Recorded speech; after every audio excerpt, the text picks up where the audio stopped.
Doctor గారు, పత్యాహారాల్లో ప్రతిసారి మనం ఏదో ఒక అనారోగ్య సమస్యకి ఎటువంటి పత్యాహారం అయితే మంచిదని తెలుసుకుంటూ ఉంటాం కదా. మరి ఈరోజు విరేచనాలతో బాధపడే వారికి ఏదైనా ఒక చక్కటి పత్యాహారాన్ని సూచిస్తారా? తప్పకుండానమ్మా. విరేచనాలతో బాధపడేటప్పుడు ఏంటంటే జీర్ణశక్తి బాగా డిస్టర్బ్ అయిపోతుంది. సరిగ్గా జీర్ణశక్తి బాగుండదు. కొంతమందికి విరేచనాలు అవుతున్నాయంటే ఇన్ఫెక్షన్స్ అవి కూడా ఉంటూ ఉంటాయి. అందుకని అలాంటప్పుడు ఏంటంటే ఆకలి అది బాగా పెరిగేలాగా, జీర్ణశక్తి పెరిగేలాగా ఉండేటువంటి పదార్థాలతోటి, అలాగే తేలికగా అరిగేటువంటి పదార్థాలు, ఈ 2 రకాల పాయింట్లు దృష్టిలో పెట్టుకుని ఒక ఆహారం తయారు చేసుకున్నట్టయితే అరుగుదలకి బాగుంటుంది. అలాగే దానికి తోడు ఏంటంటే అది కొంచెం ఇన్ఫెక్షన్ అది తగ్గించి విరేచనాలు అవి తగ్గడానికి కూడా ఉపయోగపడేలాగా ఉంటుందన్నమాట.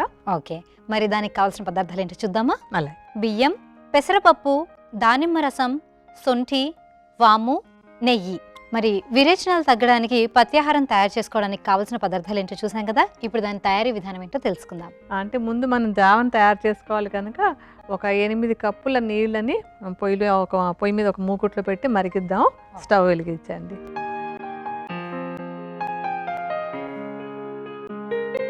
అంటే చూసే వాళ్ళంతా వాళ్ళు కొలత ప్రకారం చేసుకోవాలి. మనం సుమారుగా చూపిస్తున్నాం కదా. 8 కప్పుల నీళ్ళని మరగనివ్వాలి. అవి మరుగుతూ ఉండే లోపు మనం ఈ లోపు కావాల్సినటువంటి మిగతా వాటి గురించి కూడా మాట్లాడుకుందాం. ఇందులో మనం జావ చేసుకోవడానికి ఏంటంటే బియ్యం, పెసరపప్పు తీసుకుంటాం. అందులో బియ్యం ఏమో చాలా తేలికగా అరుగుతుందన్నమాట. తేలికగా అరగటం ఒకటే కాకుండా విరేచనాలను అదుపులోకి తీసుకొచ్చేటువంటి గుణం కూడా బియ్యానికి ఉంటుంది. అంటే గోధుమ, బియ్యం అది చూసినప్పుడు ఏంటంటే గోధుమకి విరేచనానికి అయ్యేలాగా అందులో ఉండేటువంటి కొన్ని పదార్థాలు అరుగుదలకు తేలికగా ఉండవు, అలాగే విరేచన అవ్వడానికి కారణం అవుతుంటాయి. అలా కాకుండా బియ్యం ఏమో తేలికగా అరిగి విరేచనాలు తగ్గించడానికి ఉపయోగపడతాయి. అందుకని మామూలుగా కూడా ఒట్టిగా బియ్యపు జావా తీస్తూ ఉంటారు. అలాగే మనం పెసరపప్పు కూడా వేస్తాం ఇందులో. ఇప్పుడు పెసరపప్పు కూడా చాలా తేలిగ్గా అరుగుతుంది, మంచి పోషకాహారం అవుతుంది అనమాట. పప్పులన్నింటిలోకి తేలిగ్గా అరిగేటువంటిది పెసరపప్పు.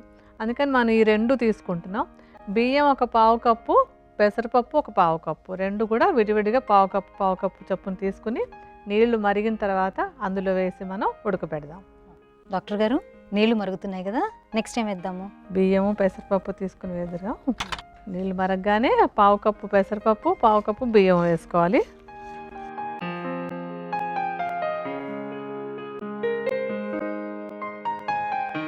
డాక్టర్ గారు, ఇది కొంచెం జావలాగా తయారవుతుంది కదా, చిక్కబడుతుంది కదా, ఇప్పుడు ఏం చేయాలంటారు? ఇప్పుడు ఏంటంటే ఇందులో మనం ఇంకొక 2 ద్రవ్యాలు వేద్దాం. మనం ముందే తీసి పెట్టుకున్నాం కదా. శొంఠి జీర్ణశక్తిని బాగా పెంచుతుంది. జీర్ణశక్తి బాగా అయితేనే మనకు అజీర్ణం బాగా తగ్గుతుంది అనమాట. అంటే విరేచనాలు తగ్గడం అంటే ఊరికే అయ్యే విరేచన ఆగిపోవడం కాదు, లోపల జీర్ణశక్తి మెరుగై విరేచనాలు ఆగితేనే అది కంప్లీట్ ట్రీట్మెంట్ అవుతుంది అనమాట. అందుకని శొంఠిని వేయించి పొడి చేసి ఉంచుకుని, ఆ వేయించి పొడి చేసుకున్నటువంటి దాన్ని ఒక చెంచాడు శొంఠి పొడిని ఇందులో కలుపుకోవాలి.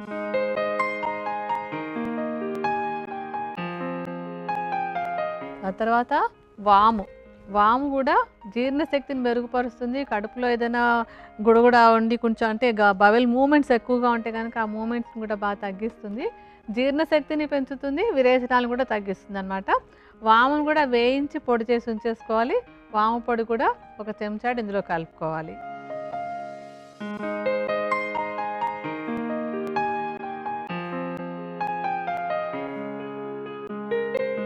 ఇప్పుడు ఇందులో ఒక 2 చెంచాలు నెయ్యి కూడా వేయండి. ఈ 2 చెంచాలు నెయ్యి కూడా ఎందుకు ఇస్తున్నాం అంటే నెయ్యి కూడా జీర్ణశక్తిని మెరుగుపరుస్తుంది. అలాగే ఏంటంటే ఇప్పుడు బలహీనపడుతున్నప్పుడు, శరీరం బలహీనంగా ఉన్నప్పుడు నెయ్యి అది ఇచ్చినట్టయితే కనుక శక్తి రావడానికి కూడా నెయ్యి ఉపయోగపడుతుంది అనమాట. 2 చెంచాల నేతిని కలపండి.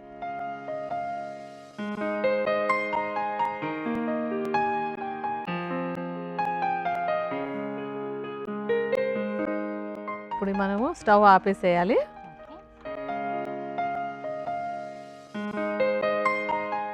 ఇప్పుడు ఏంటంటే మనకి జావా రెడీ అయ్యింది. ఇందులో ఇంకొక ద్రవ్యం కూడా వేసుకోవాలి మనం. ఆ వేసుకోవాల్సినటువంటిది ఏంటంటే దానిమ్మ రసం. దానిమ్మ పండు రసం ఎందుకు ఇందులో వేస్తున్నాం అంటే దానిమ్మ కూడా విరేచనాలు తగ్గించేటువంటి గుణం ఉంది. అలాగే అది తేలిగ్గా అరిగి శరీరం బలహీన పడకుండా ఉండడానికి ఉపయోగపడుతుంది. అలాగే విరేచనాలను ఆపడం, రెండో పక్క జీర్ణశక్తిని పెంచడం, తేలిగ్గా అరగటం, ఇవన్నీ ఉండటం వల్ల ఇందులో మనం దానిమ్మ రసాన్ని వేసుకుంటాం. సుమారుగా 1 కప్పు పరిమాణంలో దానిమ్మ రసాన్ని తీసుకుని ఈ జావలో కలుపుకోవాలి.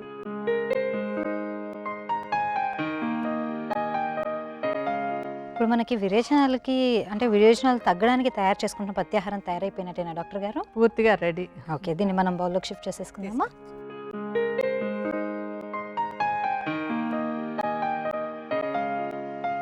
సో విరేచనాలు తగ్గడానికి కావాల్సిన పత్యాహారాన్ని మనం తయారు చేసేసుకున్నాం, అది రెడీగా ఉంది. ఈ తయారైన ఈ జావని ఏ రకంగా తీసుకోవాలంటారు డాక్టర్ గారు? ఇప్పుడు మనం తయారు చేసుకున్న జావన ఏంటంటే విరేచనాలతో బాధపడుతున్నప్పుడు దీన్నే ప్రధానమైన ఆహారంలాగా తీసుకుంటూ పొద్దున్న, మధ్యాహ్నం, సాయంత్రం 3 పూట్ల కూడా పెద్ద పెద్ద బౌల్గా ఒక ఇంత బౌల్ పరిమాణంలో 3 పూట్ల దీన్ని తీసుకున్నట్టయితే ఏంటంటే అటు ఆహారంగా నీరసం లేకుండా ఉంటుంది, ఇందులో ఉండేటువంటి దానిమ్మ రసం వల్ల డీహైడ్రేషన్ రాకుండా ఉంటుంది, అలాగే వీటన్నింటి ప్రభావం వల్ల తొందరగా విరేచనాలు తగ్గిపోవడానికి కూడా అవకాశం ఉంటుంది.